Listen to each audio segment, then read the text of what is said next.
Diyan? Oo. Ito po ang nangyari. Nung magsalita si BP Inday, yung isang maikling portion ng kanyang talumpati, Oo. ang ginawang headline sa ilang mga balita dito. Pinick up ng Pinick local up. news. Yes. At mukhang balita natin, pati yata ang Malacanang ay nag-react din. Yes. Anong sinabi? Anong kontrobersyal na bahagi ng talumpati ni BP Inday ang naging usap-usapan ngayon sa Pilipinas na zona? Kaya sayang at wala tayong actual na boses, ano? Wala ba tayo? Akala ko meron tayong Meron ba? parinig na sound. Alam ko meron. Meron ba? Yung bahagi. Meron. Sabi ko sa'yo. Sige nga. Nakita natin na alam Pakinggan nga natin si Vice President Sara Duterte.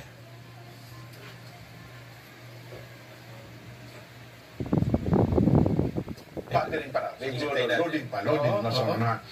Oo. Kasi parang doon, nag-update ata siya ng kalagayan ng Pangulo. Sabi, nakausap niya ng personal ng Yes. ng dating Pangulong Rodrigo Duterte. At sabi nga niya, nung isang araw, Oo. lahat na doon, nagiging kinakausap na ng ni Digong. Gano'n. Parang naging na siya, naging malapit na sa mga tao doon sa... Baka pwede uso din ba mayores doon? Gusto niyo ako maging mayores? Ako maging mayores dito, ba? Ha? Yun na. Pakinggan na natin. BP Inday Sara. Yun ang gusto niya. Gusto niyang umuwi. Sinabi ko din sa kanya yon pa. Sabi ko, yung kagustuhan mo na umuwi, yan din yung katapusan ng buhay mo. Magiging Ninoy Aquino Junior ka.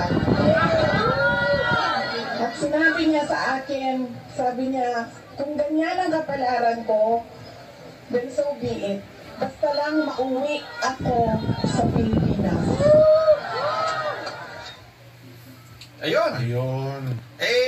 Yan po ang naging pahayag ng BP Inday. Napakadali na maintindihan, di ba? Oo. Pero, Pwede bang request isa pa? Ha? Pwede bang request isa pa? Sige. Para lang ma-i-analyze ko lang. Nanamnamin ko lang mabuti. Nanamnamin mo. Nanamnamin ko Word for mabuti. word, ha? Yes. Tapos isipin mo kung anong ibig niya sabihin. Yes. Tapos yung sarili ko pakahulugan. Yes. Pagkakaintindi ko. At ito ba ay mahirap intindihin? Oo. O kaya kayo din mga nakikinig, nanonood. Oo. Pakinggan ninyo kung... Ipakilakas nyo po yung volume ninyo. Oo. Para maintindihan. Direct isa pa nga po, request lang. Isa pang parinig lang natin. Gusto ko lang namnaming mabuti yung sinabi ni BP Inday Sara. Yun ang gusto niya. Gusto niyang umuwi. Sinabi ko din sa kanya yon pa. Sabi ko, yung kagustuhan mo na umuwi, yan din yung katapusan ng buhay mo. Magiging Ninoy Aquino Junior ka. At sinabi niya sa akin, sabi niya, kung ganyan ang kapalaran ko, then so be it. Basta lang mauwi ako sa Pilipinas. Ayun, yan din ang magiging katapusan ng buhay ko. Magiging, Ninoy Aquino Junior ka. Ano ba ang nangyari kay Ninoy Aquino Junior nung siya umuwi sa Pilipinas? Ang pinag-uusapan dito, pag-uwi, di ba? Yes, yung pag-uwi sa Pilipinas. Siguro. Na doon, parang gustong ihalin tulad ni BP Inday na ang mangyayari sa dating Pangulong Rodrigo Duterte. Ang mga nakakaalam kasi niyan, Jen, ay yung mga ipinanganak ng 1980s. O kaya medyo, Mga siguro 70s. Mga gano'n, 70s. Kasi kasi 80s medyo bata-bata pa yan. Kasi kung 70s ka, mga 20 plus na alam mo na talaga mga nangyayari sa 70s. Oo. Nung panahon na yon, si Ninoy Aquino, 19 ba siya umuwi? 84? 1986 yung nangyari yung EDSA Revolution. Mga 83, 80, mga gano'n siguro. Oo, tama. 84 ata yun. Oo. Siya po ay, habang nasa aeroplano, pababa ng aeroplano, ay binaril, pinatay. Doon sa tarmac. Nakalapag na aeroplano sa tarmac. Pababa na At siya. nung pababa na dapat siya, isang kalingaw-ngaw na putok ang narinig at nakitang wala nang, sabihin na, nakabulagta si dating senador Ninoy Aquino. Ayun. So, yun yung reference, di ba? So, doon, sa tagpong yun, gustong ihalin tulad ni BP Inday si dating Pangulong Rodrigo Duterte. Kasi may una na di ba? Oo. na ito na ang katapusan ng buhay mo. Ayun. So, meron siya talaga tinutukoy na ano yun, di ba? So, parang ang gusto niya Pagkalim sabihin... mo yun ng Ninoy Aquino, Oo. ayun na yun ang ibig niya sabihin, mamamatay ka pag uwi mo. Maaaring pag uwi mo dito ay parang mangyari-yari sa'yo. Nangyari kay Ninoy na mapatay ka. Yun. Parang gano'n ang ibig sabihin. Yun lang. Hindi ibig sabihin nun, hindi ba, Jen? Oo. Halimbawa, pagka ikaw ay teacher ka ng language, Yes. o kaya ng reading comprehension, Yes. tinanong mo yung mga bata, o anong ibig sabihin dito na pagka umuwi itong taong ito ay magiging Ninoy Aquino? Oo. Pagka sinabi, ma'am, Oo. o sige, Nelson, ang sagot mo, ayan po ay magiging senador, yan po ay magiging mailalagay sa 500 pisong papel, Oo. yan po ay magiging mabuting tao, Oo. at yan po ay, anong grade ay bibigay ko dun sa bata? Ay, mukhang wrong, sasabihin sa'yo. Wrong, mali ka doon, tutoy. Baka kapauwiin mo pa. Napakalinaw naman. Hindi ba? Sabi ng Ka Norbert, Oh. August 21, 1983. Ayun, 83. Umuwi si Ninoy. Sabi, naganap nga po yung insidente. Oh. Hindi ba, Jen? Yes. Kapag kaya, binigyan mo pa ng ibang kahulugan, ewan ko kung ang utak mo ay nasa talampakan. O nasang bahagi ng parte ng katawan mo, pati ba sa ulo. Bakit? Kasi ano na nga yung paliwanag di ba? Pag umuwi ka, mapapatay ka, ito na katapusan ng buhay mo. Magiging Ninoy Aquino Jr. ka. Halimbawa dyan, ako naman ay nag-gym.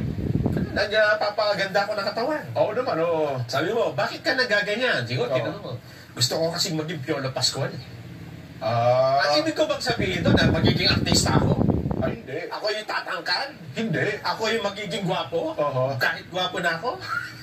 Hindi, kita mo namang naggaganyan ako. Ang gusto mo na yung katawan. Katawan? Mala pure Pasko lang katawan. Ang tawag po dyan, ha? Ewan ko Oo. lang kung hindi sila nag-aral nung high school sila ha?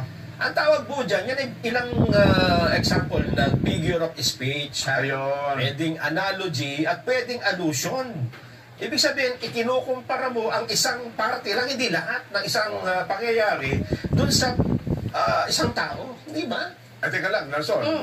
Bakit? Meron bang mga tao na nagkamali ng akala at pagkakaintindi sa pahayag ng pangalawang Pangulong Duterte? Aba, ang dami. BP Inday Sara, sa sinabi niya, matutulad siya Oo. kay dating Senador Benigno Ninoy Aquino? Napakadami po.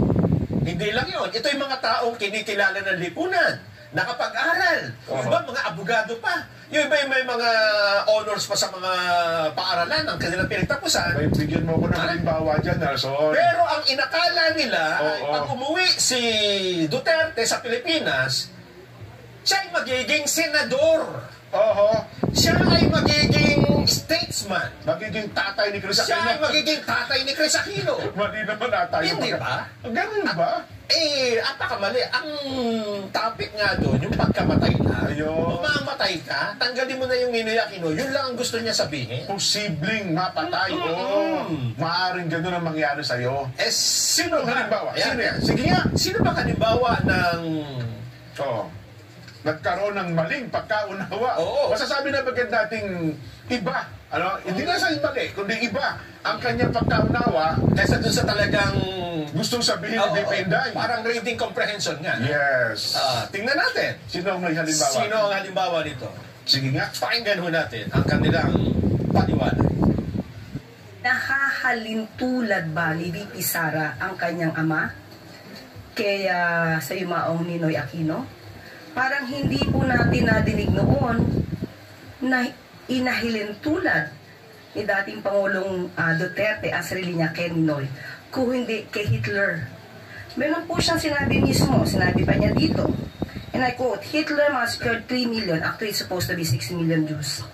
Now there is 3 million, what is it? 3 million drug addicts in the Philippines. There are. I'd be happy to slaughter them. At least if Germany had Hitler, the Philippines would have me. So napakalayo pong ipakumpara ang sarili o ikumpara ang dating Pangulong Duterte kay Ninoy Aquino na hindi nagkaroon ng anumang record ng mass murder or crimes against humanity. Mas ninais po ni dating Pangulong Duterte na ikumpara ang sarili niya kay Hitler. Oo. Ayan, Oo. malinaw. Oo. Ikaw na, napakalinaw naman mga babayan. Oo. Kung ito ay estudyante mo at tinanong mo anong ibig sabihin ng sinasabi dyan sa talata, Na sinabing sa statement na yan. ang dating Pangulong Ninoy Aquino, dating Pangulong Rodrigo Duterte ay makatutulad sa Kay Ninoy Aquino. kay Ninoy Aquino. Oo. Pagka sinabi mo, yung sinabi, ibig lang sabihin yan, mamamatay siya pag uuwi. Posibleng siya ay Oo, mapatay gaya oo. na nangyari kay Ninoy. Kung ikwento mo ng iba, Oho. Pag nasa yung pangunawa mo, nasa yung comprehension mo, di ba? Ikaw, parang nalungkot naman ako. ipagtanggol mo yung si... Hindi, kasi ako talaga, follower ako ni Atty. Claire. Ano Ako parang nalungkot na ako sa pagkakapaliwanag niya at pagkakaintindi niya sa naging pahayag ni VP Inday Sara Nelson. Yan kasi ang problema dyan. Oo. Kung ang laging iniisip mo, attack ng attack. Hindi mo na inisip na ano ba? Ano mo yung pinag-uusapan dito, di ba? Oo. Di sana, hindi ko alam kung narinig niya kasi. Kasi Oo. dapat pinag-aralan niyo muna, ano nga bang ibig sabihin dito? Pwede naman, ang ibig lang sabihin niya dito, ay gusto niyang umuwi, baka mapatay. Yan lang naman. Walang dapat na ipangamba. Dahil hindi naman yan gawain ng administrasyon. Dapat ganun, di ba? Tama. Pero pagka ganyan ang sagot mo, ibig sabihin, hindi mo naintindihan. Na parang bagang gusto niya sabihin, inihahalin tulad ang dating Pangulong Rodrigo Duterte sa mga naging accomplishments, katangian, accomplishments ng dating Senador Benigno Ninoy Aquino. Kaya nga, meron ba ganun dyan na pag-uwi mo ay ibang tao ka na? At pagka sinabi niyang pag-uwi mo, magiging ganito ka. Hindi ko ako naman ng pamilya Duterte. Kung yun ang pag-uusapan, una, senador ka ako, nag-presidente ako. Ayun nga. Hindi na tayo... May pagkakaiba nga, malayo. Hindi nga sila pareho eh. So dapat, intindihin mo kung anong gustong sabihin ng statement, di ba? Parang yung turo kagabi yan eh. Napakinggan ko. Ano bang sinabi? Yung ako at ang ama iisa. Marami nagkaroon ng maling pagkaunawa. Kaya nga hindi na tayo nagtataka. At meron nga matatalino, hindi pa rin makaintindi, di ba? Hindi pa rin nakakaintindi. Ang linaw-linaw na eh. Meron pa bang iba? Huwag natin Meron pa ba? nanulungkot at baka meron pa bang iba? Kasi ayoko na nagkakaganon si Atty. Claire eh. Alam mo naman ako, follower ako niyan eh. Tsaka hindi naman natin sa kaaway. Tama. Ayaw natin Gusto lang natin maituwid natin kung ano yung maling mga paniniwala at akala. Meron pa ba? Ako, yan lang kasi nakita ko eh. Meron akong nakita nito sa nung nag-react ata ang pamilya Aquino rin sa Facebook eh. Kaso nung inopen ko ulit, nag-skip na eh. Baka lang hindi nila nga naintindihan. Kasi nga, dun nga sa parang hindi din nila matanggap na ang dating Pangulong Duterte ay hahalin tulad sa dating Senador Ninoy Aquino. Hindi nga, ang tinutulad nga, yung ang ibig lang sabihin nun, yung pag-uwi mo, mapapatay ka. Na posible posible kang patayin. Yun ang naman ibig nang sabihin doon. Sayang, hindi. Nawala na eh. Baka makita nga ng ating staff dyan. Hindi ko kasi nakita kung sino ang nag-post o nag-share. Yun ang kanilang pagkaunawa. Pero again, siguro naman ay sa ating mga manonood ngayon, Nelson, Kumuti ba yung mga nanonood na simpleng tao, naintindihan yan? Oo nga. Kung minsan yan, kapag masarado ka ng marami pinag-aaralan, mas lalong, siguro parang computer. Ganon. Na napuno na eh. Ayaw nang gumana. Hindi, talaga siguro ang kanilang ang kanilang focus ay i-dispute lagi. Lagi. I-dispute lagi ang sasabihin. Umatak nga ng umatak. Di ba?